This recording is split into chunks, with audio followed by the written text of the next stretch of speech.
Avez-vous déjà ressenti un attachement si fort qu'il vous semblait plus emprisonnant que libérateur? Beaucoup d'entre nous traversent des moments où nos émotions prennent le dessus, où elles nous contrôlent plus que nous ne les dirigeons. Pourtant, il est possible d'apprendre à s'en détacher.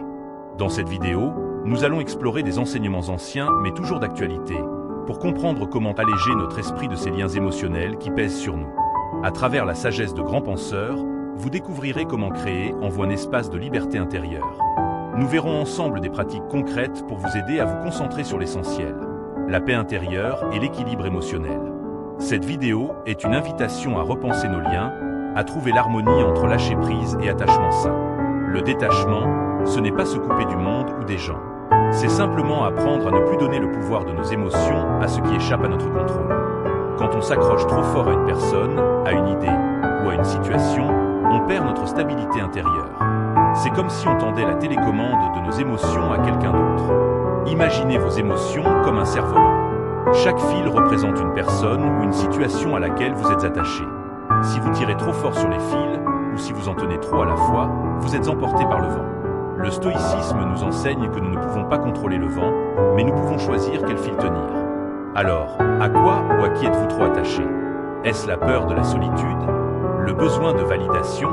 Comprendre la racine de cet attachement, c'est déjà commencer à s'en libérer.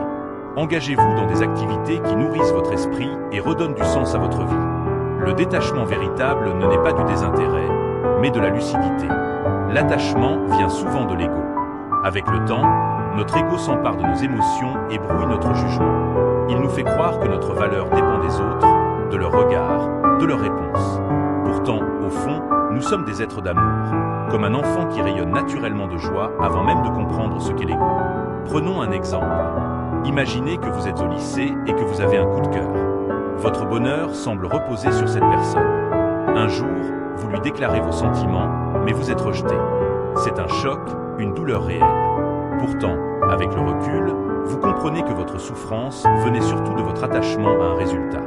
Votre ego avait lié votre valeur personnelle à l'acceptation de l'autre. En apprenant à vous détacher de cette attente, vous découvrez une paix plus profonde. Vous réalisez que votre valeur ne dépend pas de la validation d'autrui, mais de votre capacité à aimer, à créer, à exister pleinement. Le détachement ne veut pas dire aimer moins. Il signifie aimer mieux, sans dépendance, sans peur, sans possession. C'est l'amour dans sa forme la plus pure. Alors, comment amorcer ce processus? Commencez par observer vos attachements. Demandez-vous, d'où viennent-ils? Quelle peur nourrissent-ils? Ensuite, prenez conscience que votre valeur ne dépend d'aucune de ces attaches. Vous êtes déjà complet. Cela demande de la pratique, de la patience et une intention claire. Privilégiez la paix intérieure plutôt que la reconnaissance extérieure. Quand on lâche prise, on découvre souvent que la vie nous rend ce que nous avons perdu. Autrement, parfois même de façon inattendue. Le détachement est un chemin de transformation. Il nous invite à nous dépouiller des couches de l'ego pour retrouver l'authenticité de l'âme. Et sur ce chemin, on apprend à laisser l'amour, et non la peur, guider nos choix. Mais l'ego, encore lui, nous pousse souvent à croire que nous ne sommes pas assez, ou que les autres possèdent quelque chose que nous n'aurons jamais. C'est une illusion. Personne n'a plus de valeur que vous. Nous sommes tous humains, tous vulnérables, tous imparfaits. Rappelez-vous, vous êtes unique. Il n'existe personne d'autre comme vous dans tout l'univers.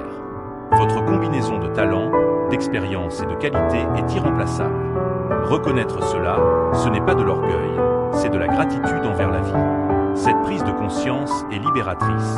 Elle vous aide à vous accepter pleinement, à aimer vos forces et vos faiblesses. Elle vous donne la permission d'être imparfait, tout en continuant à grandir. Alors, répétez ces mots, je suis unique. Pas par ego, mais par vérité. Écrivez-le dans les commentaires, dites-le à haute voix. Laissez cette affirmation s'ancrer profondément en vous. Imaginez une communauté où chacun reconnaît sa propre valeur et celle des autres. Une communauté où chacun s'aime assez pour ne plus s'attacher par peur, mais pour se relier par amour. C'est là, au cœur de ce détachement conscient, que commence la vraie liberté. Quand on parle de détachement, surtout dans les relations, c'est facile de se laisser emporter par ce sentiment de manque. Cette peur de perdre quelqu'un qu'on croit unique, irremplaçable. Mais en réalité, ce schéma de pensée vient de l'ego. C'est lui qui nous fait croire à la rareté, au manque, à la limitation. Le détachement émotionnel, ce n'est pas nier ce qu'on ressent, ni devenir froid ou indifférent.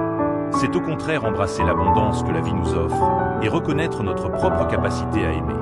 C'est comprendre que même si une personne a une place spéciale dans notre cœur, notre bien-être ne dépend pas d'elle. Quand on comprend ça, on se libère de l'attachement basé sur la peur. On apprend à aimer avec liberté, sans s'accrocher désespérément. Et c'est exactement ce que la philosophie stoïcienne enseigne. Voir chaque être, y compris soi-même, avec un regard d'égalité. Tous ceux qu'on rencontre ont un rôle à jouer dans notre vie, tout comme nous avons un rôle dans la leur. Mais aucun rôle n'est absolument crucial. Cette prise de conscience nous rend émotionnellement plus forts, prêts à affronter les incertitudes de la vie avec calme et grâce. Les stoïciens nous rappellent sans cesse. Concentre-toi sur ce que tu peux contrôler. Tes pensées, tes actions, tes décisions. C'est là que commence la vraie liberté. Et dans la pratique, ça veut dire savoir lâcher ce qui ne nous sert plus. C'est comme si tu tenais une corde si fort que tes mains en souffrent, mais que tu refuses de la lâcher par peur du vide. Cette corde, c'est peut-être une relation toxique, un travail vide de sens, ou même une croyance limitante. Ton ego te murmure, tu as besoin de cette corde, sinon tu es perdu. Mais la vérité, c'est que cette corde t'empêche d'être libre. Oui, lâcher prise fait peur, parce que c'est familier, même si ça fait mal. Mais imagine le soulagement, la paix, quand enfin tu desserres ton emprise. Au début, c'est inconfortable. Tu sens encore les marques sur tes mains. Mais peu à peu, tu réapprends à vivre sans cette tension. Tu redécouvres la légèreté, la confiance. C'est ça, le vrai détachement. C'est lâcher les cordes qui te retiennent à des schémas malsains et à des versions limitées de toi-même. C'est croire que même sans ces attaches, tu n'es pas perdu. Tu es libre. Le détachement demande du courage, de la patience et beaucoup de bienveillance envers soi-même. Mais la récompense, c'est une vie plus authentique, plus paisible, plus résiliente. Alors pose-toi cette question. Quelles sont les cordes que tu tiens encore trop fort? Et si tu acceptais, juste un instant, de les relâcher un peu? Tu n'es pas seul dans ce processus. On apprend tous à lâcher prise, à faire confiance, à embrasser l'inconnu. Et souvent, partager nos expériences, c'est ce qui aide les autres à trouver leur propre courage. Une chose que j'ai comprise, c'est que quand j'ai arrêté de me perdre dans la vie des autres, la peur a disparu. Ne pas connaître chaque détail de la vie de quelqu'un d'autre, ce n'est pas un manque. C'est un signe que tu vis pleinement la tienne. Mais dans notre monde connecté, on s'attache vite à une fausse image du bonheur. Les réseaux sociaux nous bombardent de vies parfaites, et on finit par croire qu'on est en retard. Pourtant, ce qu'on voit n'est qu'une façade. Personne n'a une vie parfaite. Chacun a ses luttes, ses insécurités, ses blessures. La comparaison, c'est un piège. On se compare souvent à une illusion. Et cette illusion détruit notre paix intérieure. Pour s'en libérer, il faut se recentrer sur soi. Sur ses valeurs, son propre rythme, ses petits moments simples. Ceux qui ne sont pas faits pour Instagram, mais qui ont du sens. C'est là que se trouve la vraie satisfaction. Parce que la vie, ce n'est pas une course. C'est un chemin. Et ton chemin est unique. Et quand tu t'ancres dans ta propre vérité, le besoin de comparaison disparaît peu à peu. Bien sûr, ça prend du temps.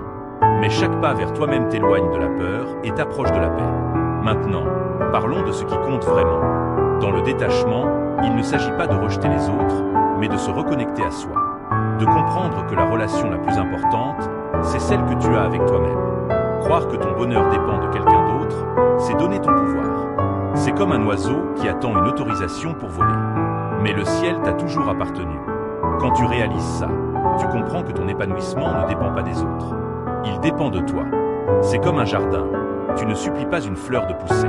Tu prends soin de la terre, tu l'arroses, tu fais confiance au processus. Et tôt ou tard, ça fleurit. De la même manière, quand tu prends soin de toi, tu deviens ton propre soleil. Que quelqu'un soit là pour le voir ou non, ta lumière existe. Et c'est ce qui te rend libre. Alors, au lieu de chercher l'approbation à l'extérieur, apprends à te valider toi-même.